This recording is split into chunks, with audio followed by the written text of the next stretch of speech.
2025년 신년 특별 새벽기도 오늘로 시작이 되었습니다. 귀한 날이죠. 여러분들 각자 또 마음의 결단이 있을 거예요. 또 기도의 제목들도 있을 텐데 우리 옆 사람 보면서 한번 축복했으면 좋겠어요. 끝까지 승리하십시다. 정말 끝까지 승리하시기를 바랍니다. 우리는 오늘부터 이제 5일 동안 예수님께서 산중에서 가르치셨다라고 해서 산상수훈이라고 이름이 붙여졌고요. 또 그 중에서 8가지의 복을 약속하셨다.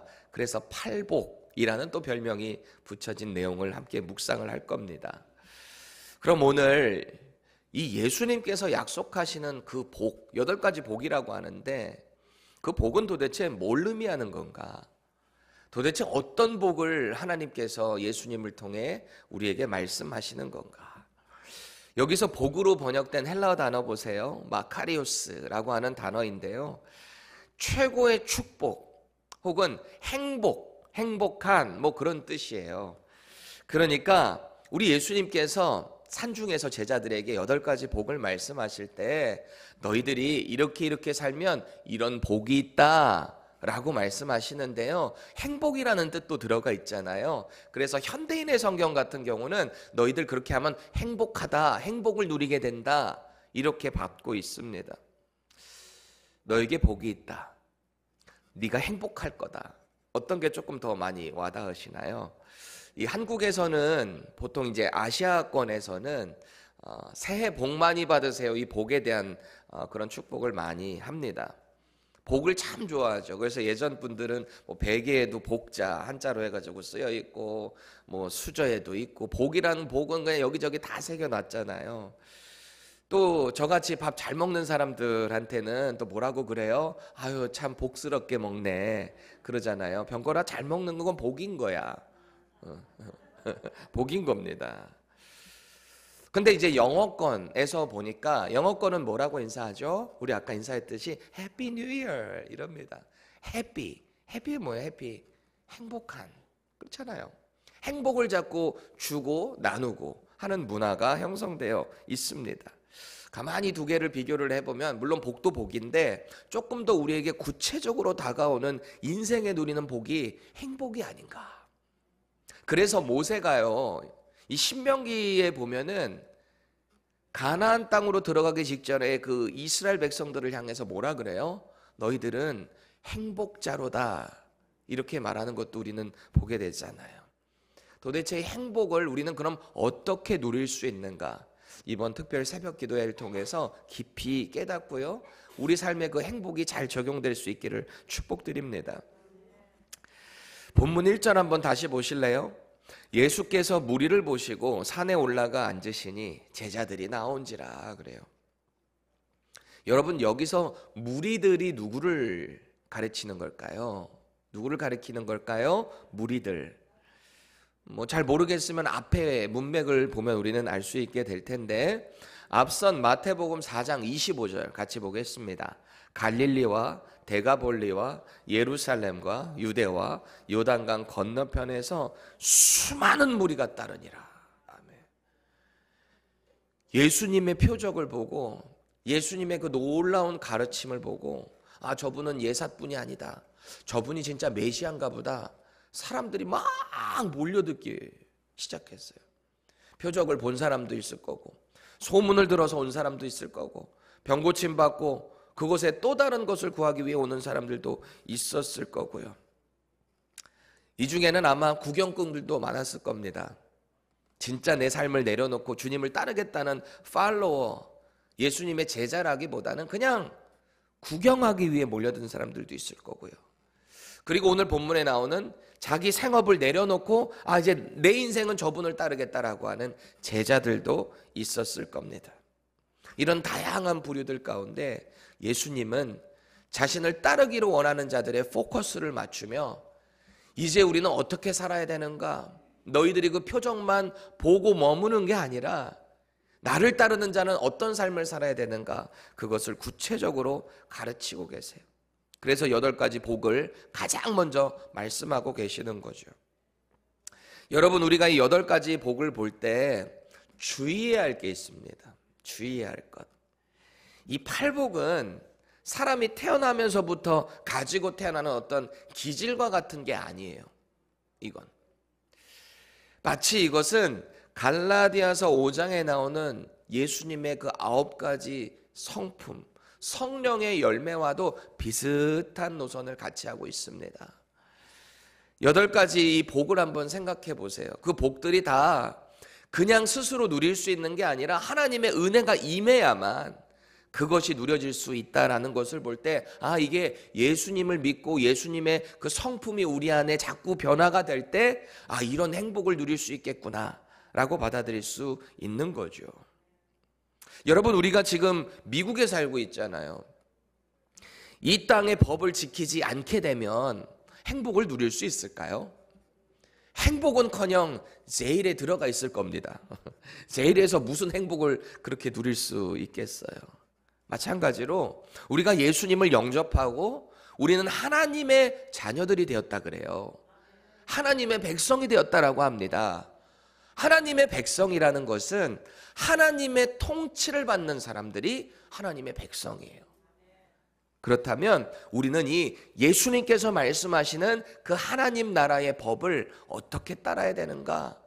그 마음의 순종이 필요하다라는 거예요. 그래서 예수님은 지금 자신을 따르는 무리들에게 입을 여셔서 첫 번째 복을 약속하세요. 첫 번째 복, 심령이 가난한 자에게 복이 있다. 가난한 자에게 복이 있다는 거예요. 이게 원문의 순서를 그대로 직역해서 보면 우리식으로는 뭐뭐 하면 복이 있다라고 마치 조건처럼 나오는데, 원래 원문에는 감탄사로 시작됩니다. 복이 있다, 어떤 사람이요, 이렇게 가고 있습니다. 그거를 적용해 보면 이거예요. 복이 있도다, 왜냐하면 심령이 가난하기 때문이다, 이렇게 말씀을 하고 계십니다. 여러분, 여기서 가난하다라는 말의 사전적인 뜻을 보니까요, 외부의 권세로부터 사회적 혹은 경제적인 억압을 받을 때, 조건은 이거예요. 외부적으로 권세가 됐든 뭐가 됐든 외부적으로 압박을 받는 겁니다. 절망 가운데 있는 겁니다. 그런데 가난이라는 게 뭐냐? 그 상태에서 스스로 구원할 수 없는 상태, 그게 가난이에요. 나를 스스로 구원하지 못해. 이 말씀은 예수님께서 다 원래 뭔가 사역을 하시거나 말씀 가르치시고 행동을 보이실 때도 다 구약의 말씀을, 예언을 성취하면서 그 일을 이루어 나가셨잖아요. 참 말씀을 묵상할 때도 신기한 게 너무 치밀하시다. 그 선지자들의 말씀을 어떻게 그렇게 이 땅에서 다 하나하나 이루어 나가셨는가.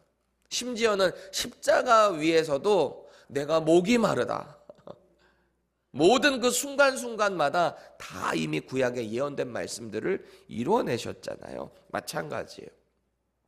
이사야 선지자가 죄로 심판을 받을 남유다, 그 예루살렘을 향해서 너희들 이제 곧 망한다, 이 죄 때문에 망한다 예언했거든요.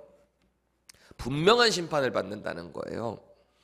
그런데 하나님은 다시 그들에게 은혜를 베푸실 거다, 망할 것 같지만 남은 자들을 통해서 다시 회복시키실 거다, 그걸 말씀하셨거든요. 이사야 우리 61장 1절 상반절만 한번 보시겠습니다. 주 여호와의 영이 내게 내리셨으니 이는 여호와께서 내게 기름을 부으사, 여기가 중요해요, 가난한 자에게 아름다운 소식을 전하게 하려 하심이라. 아멘.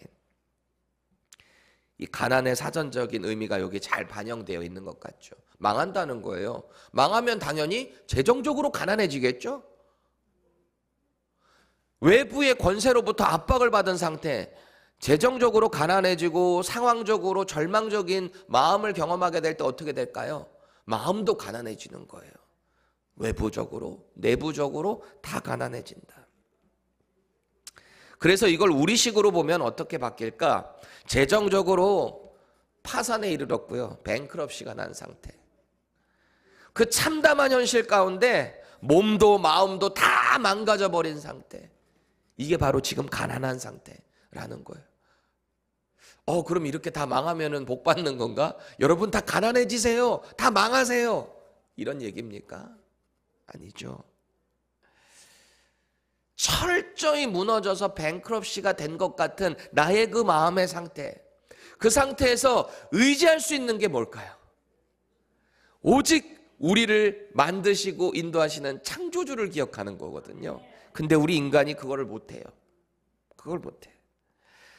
보통 이런 실제적인 뱅크럽시를 당하게 되면은 우리 인간이 하는 행동들이 뭘까요? 가장 최우선으로 뭐예요? 자기 도와줄 사람들 막 찾아다닐 거 아니에요. 나 좀 도와줘, 돈 좀 빌려줘. 안 돼. 그렇게 믿었던 사람들한테 외면당하고 철저히 무시당하고 하면서 마음이 무너져 내리기 시작하고요. 내가 그동안에 있었던 이런 많은 돈들 다 어디 갔나? 내 주변에 많았던 사람들 다 어디 갔나? 절망에 절망을 경험하다가 결국에는 극단적인 선택을 하는 거 아닙니까? 그게 우리 인간이에요. 스스로는 도저히 아무것도 할 수 없는 상태. 그래서 그때 하나님을 보라는 거예요. 주님이 주시는 힘과 지혜로 그 일을 극복해 나가야 된다.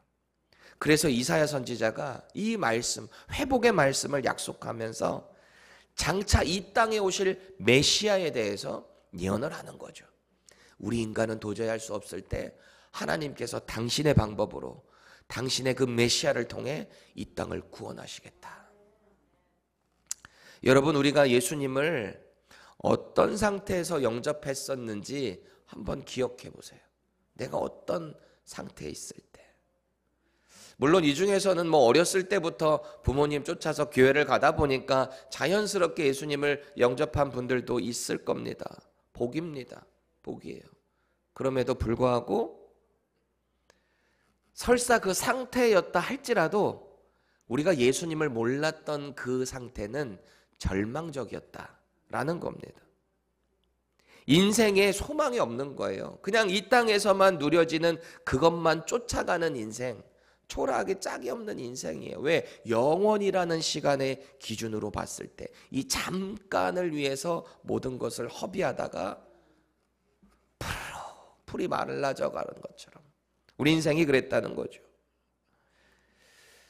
그러니까 예수님을 영접할 때 우리가 그렇게 회개의 눈물이 나오는 거예요.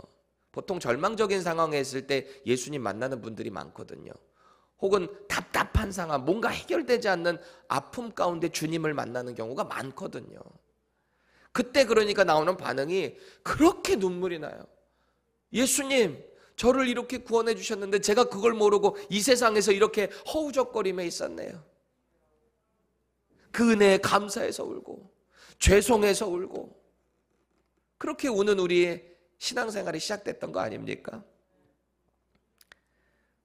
그때 고백을 한번 생각해 보세요. 하나님, 저는 죄인입니다. 주님의 도움이 없이는 도저히 살아갈 수 없습니다. 그게 저와 여러분들이었다는 거죠. 지금은 어떻습니까?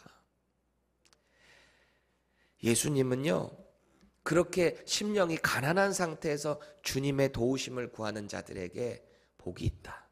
오늘 그렇게 말씀하고 계시는 거예요.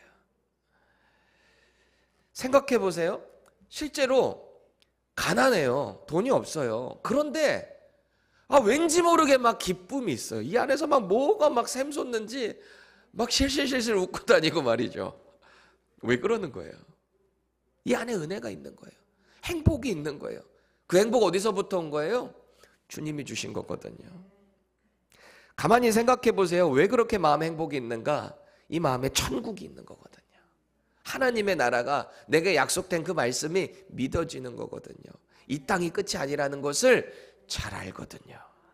그래서 우리 3절 말씀을 우리 현대인의 성경으로 같이 보시겠습니다. 시작. 마음이 가난한 사람들은 행복하다.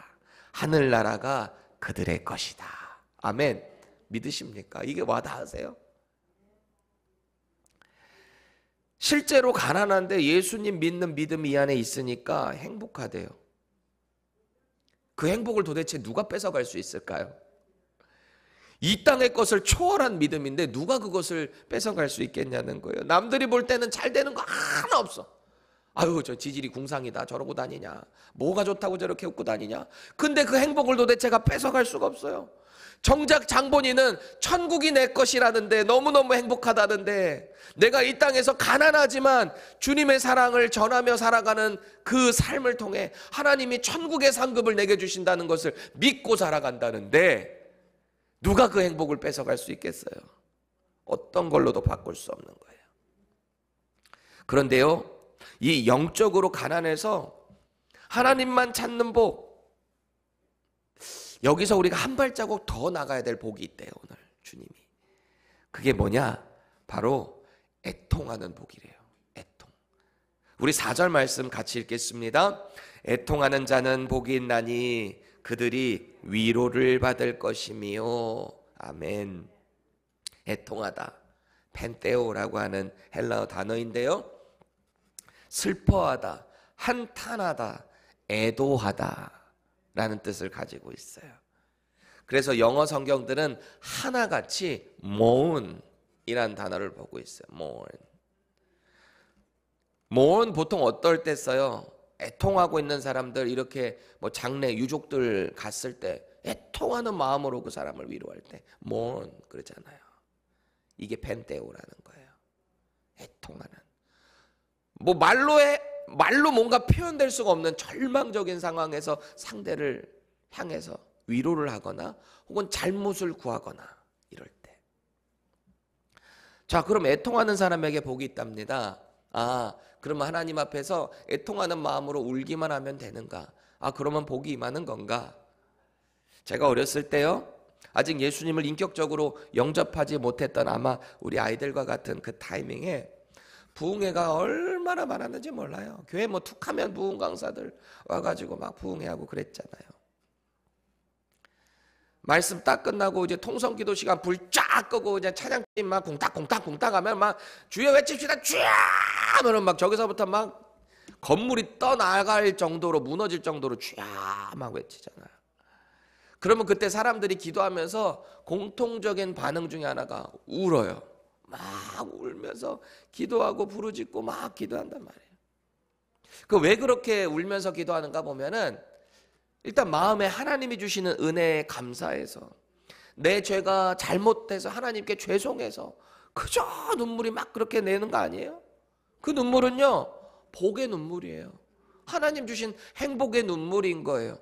우리가 신앙생활 하는데 눈물이 말랐다? 점검하셔야 돼요. 은혜가 있으면 눈물이 나오게 돼 있어. 성령님이 우리의 마음을 감동하시니까 우리의 마음이 자꾸 가난해지고, 그 가운데 하나님의 은혜를 찾으며 애통하는 심정으로, 주님, 제가 여기 있습니다. 제가 잘못했습니다. 제게 이 은혜 주셔서 감사합니다. 그런 애통의 눈물이 막 나온단 말이에요. 그런데 안타깝게도 저는 그 은혜를 어렸을 때 경험을 못했어요. 주님이 그 마음을 제 가운데, 제가 준비가 안 됐겠죠. 그러니까 분위기는 우는 분위기인데 나는 울어야 되겠고, 눈물은 안 나오고, 지기는 싫고. 그때부터 제가 울기는 울어야 되겠는데 어떤 방법 썼다 그랬죠? 몇 번 말씀드린 적이 있어요. 우리 엄마 아빠가 지금 죽으면 난 어떻게 하지? 그 생각을 혼자 이렇게 시뮬레이션을 그려가며 막 울기 시작하는 거예요. 막 엉엉 울어요. 막 엉엉 울어. 주야 하는 것 같지만 엄마 아빠 막 이러면서 우는 거예요. 이게 애통의 눈물일까요? 진짜 애통의 눈물일까요? 여러분은 어떠세요? 교회 오래 다니면서도 하나님은 어느 정도는 알겠고, 말씀도 어느 정도는 알겠는데 이게 마음에 잘 안 와닿는 분들 혹시 있지 않으세요? 신앙생활 오래 했기 때문에 어느 정도는 알아요. 아, 이런 분위기에선 이렇게 울기도 하고, 아, 그렇게 좀 나름대로 촉촉하게 된 다음에 또 돌아가고. 근데 이게 진짜 주님이 주시는 마음이 아닌 내가 인위적으로 만들어가는 우리의 그런 종교 생활의 모습은 없는지 점검해야 돼요. 마음으로 기도를 하면서도 내가 이대로 살면 안 되지, 이런 마음이 있는데도 스탑하지를 못해. 이대로 가다간 하나님이 징계하실 것 같은데 내 속에 있는 욕망이 자꾸 나를 끌어가고 있어요.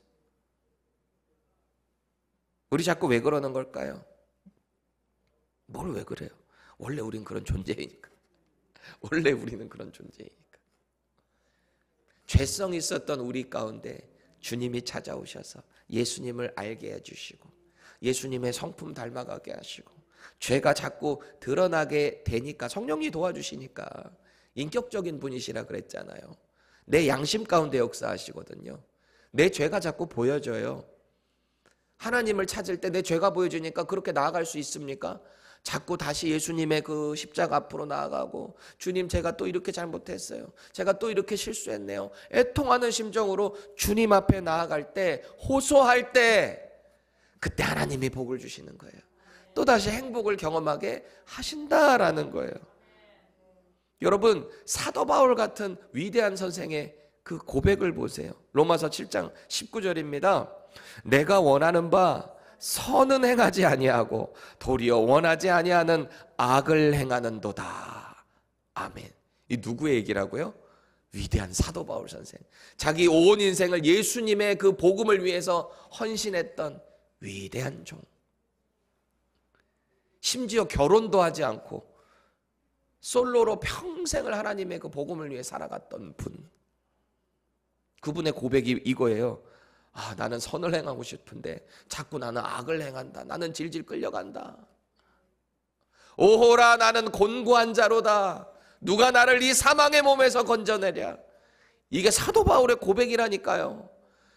그럼 우리는 어떨까요? 자기 죄의 연약함에 애통해야 하는 거예요. 그게 우리여야 돼요. 자꾸 애통하는 심정을 가지고 하나님 제가 여기 있습니다.